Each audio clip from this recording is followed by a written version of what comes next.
Some people lose everything. Not because they were weak, but because they became smarter than the people above them. They worked harder, thought faster, stood out, and they believed brilliance would protect them. It didn't. Power doesn't fear brilliance. It fears comparison. The moment your success makes the person above you feel smaller, you are no longer impressive. You are dangerous. This is where most people fail. They think the game is about talent, truth, being right. It isn't. It's about perception, about how power sees you. History is full of brilliant people who disappeared, and full of others who dimmed their light and survived.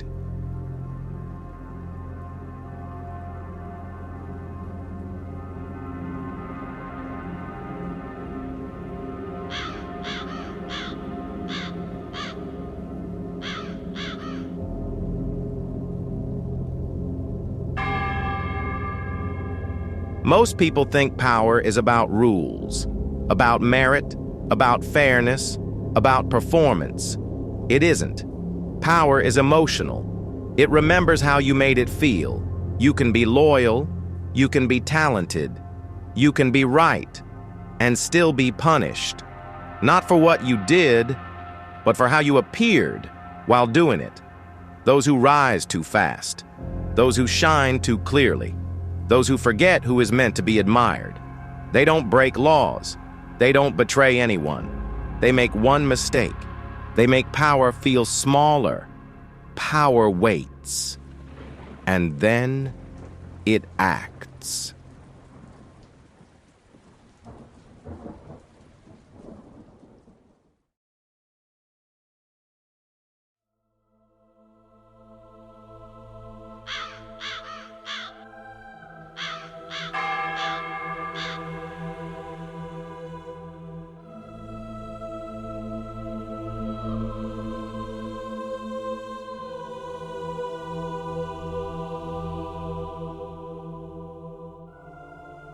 In 1661, Nicolas Fouquet was the finance minister of France, one of the most powerful men in the kingdom, wealthy, brilliant, admired by poets, artists, and philosophers. At court, people listened when he spoke. Paris whispered his name. Fouquet believed his brilliance made him indispensable. To the king, to France, he was wrong.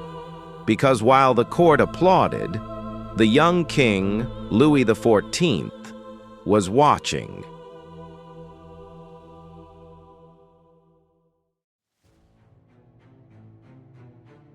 To prove his greatness to the king and the court, Fouquet built a palace, Vaux-le-Vicomte, not a home, a declaration, a marvel of stone, of order, of precision. Gardens designed to impress, halls built to command attention. Everything was beautiful, too beautiful. Every detail felt deliberate. Every light stayed just a moment too long. It was not built to serve the king. It was built to stand beside him. And in that closeness, power did not applaud. It remembered.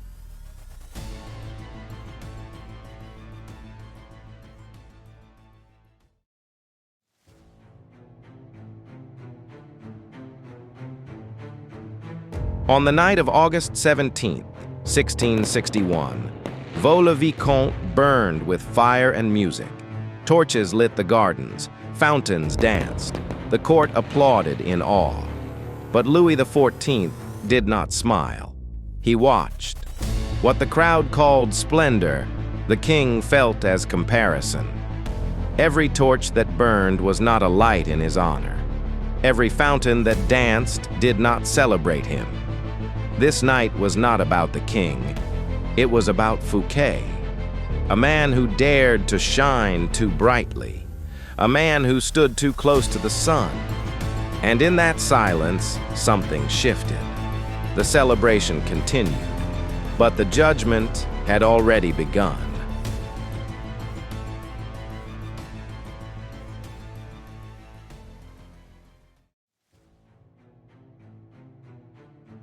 Louis XIV remained silent. He did not rise. He did not object. He did not correct the room. He watched. Every light felt like an insult. Every cheer felt misplaced. What others called loyalty, the king felt as comparison. Fouquet had not rebelled. He had not betrayed anyone. He had done something worse. He had shined above his sovereign. That night, Louis XIV made a decision. No subject would ever rival his presence. No servant would outshine the sun. Behind closed doors, plans formed. Whispers turned into orders. The man everyone admired became the man being watched.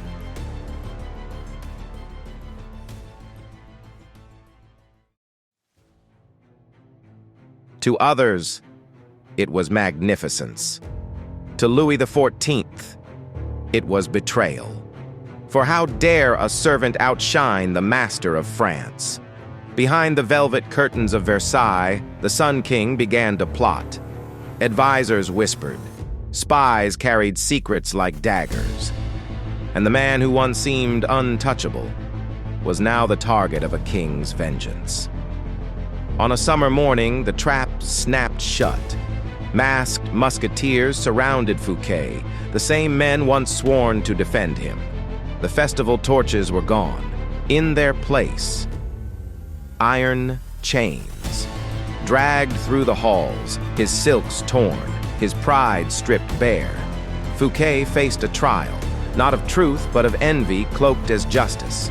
He was accused of stealing from the crown, of abusing power. His fortune was seized.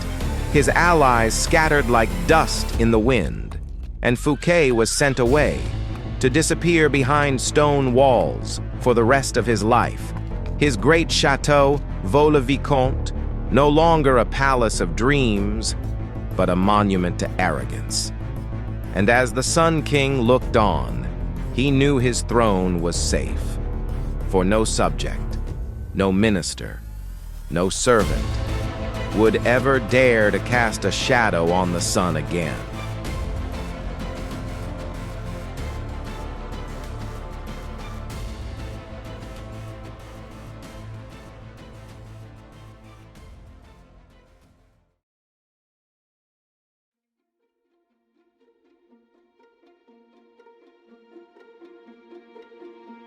But far from France, far from crowns and burning palaces, another man faced power in a different way.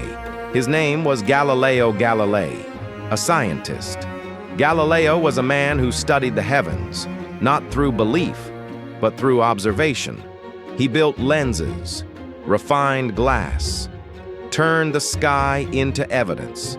He tracked the movement of planets, measured the stars, listened carefully to what the heavens revealed, and what he discovered did not challenge science. It threatened authority. The earth was not the center. It moved. It answered to no throne. Today, this sounds ordinary. Back then, it was forbidden. Because if the earth could move, then power was not fixed, and power does not forgive that.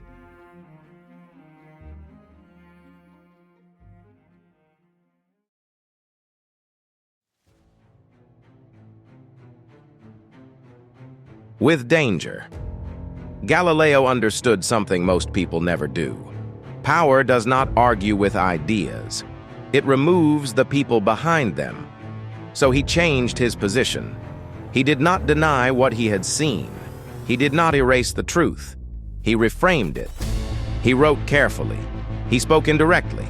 He placed his discoveries inside questions, inside dialogues, inside the language of obedience. When summoned, he bowed. When pressed, he recanted. With his voice, not with his mind. He stepped back from the light. Let the authority feel intact. Let the throne remain unmoved. And in exchange, he lived, confined, silenced, but not erased. His books survived. His ideas traveled, quietly, slowly, safely, because Galileo learned what Fouquet never did. To survive power, you do not confront it. You let it believe it has already won. So when the church called him to court, Galileo made a choice. He stepped back, not because he was wrong, not because he lacked evidence, but because he understood the cost. He knew power does not argue with truth. It removes the one who speaks it. So he aligned, not his mind, but his posture. He lowered his voice. He softened his words. He said, "I was mistaken." Outwardly, he obeyed. He withdrew his claims and accepted silence. Doctrine remained untouched. The authority felt intact for now. Because Galileo understood something rare. Survival is not surrender. Restraint is not defeat. Sometimes alignment is the price truth pays to live long enough to outlast power.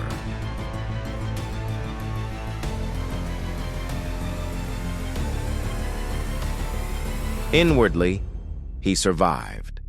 Galileo spent the rest of his life under watch, restricted, silenced. His movements were limited. His words were monitored. His name was no longer spoken with admiration. But he was alive, not free, not celebrated, preserved. His voice was taken, but his work remained. His books survived. His ideas traveled, quietly, slowly, safely. Because power could silence the man. But it could not erase the truth he had already set in motion. And Galileo understood what few ever do. Sometimes survival is the only victory power allows.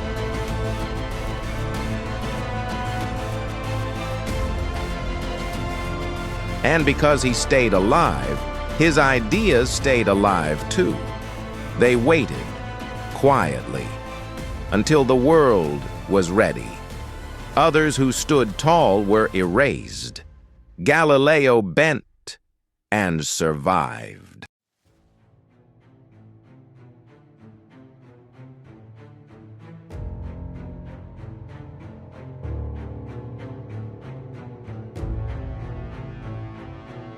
In modern offices, power doesn't wear crowns.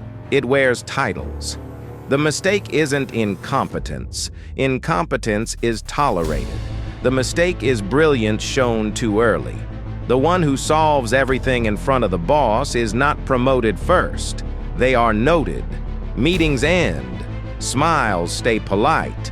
And somewhere above, a question forms. Why does this person shine more than me? From that moment, your work is no longer judged. You are. The smart ones learn restraint. They let managers explain what they already know. They support. They assist. They never compete upward. They let others take the credit. Because in hierarchies, being right is less important than letting the right person feel powerful. Shine too brightly, and the ceiling lowers. Control your glow, and doors stay open.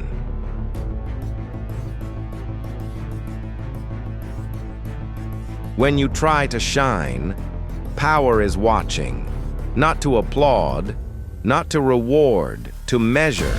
And once you are measured, you are no longer admired. You are evaluated. Those who glow too loudly don't become leaders. They become targets. And here's the part no one warns you about. Power rarely strikes when you shine alone. It waits until someone close to you decides you shine too much. That's when the real danger begins.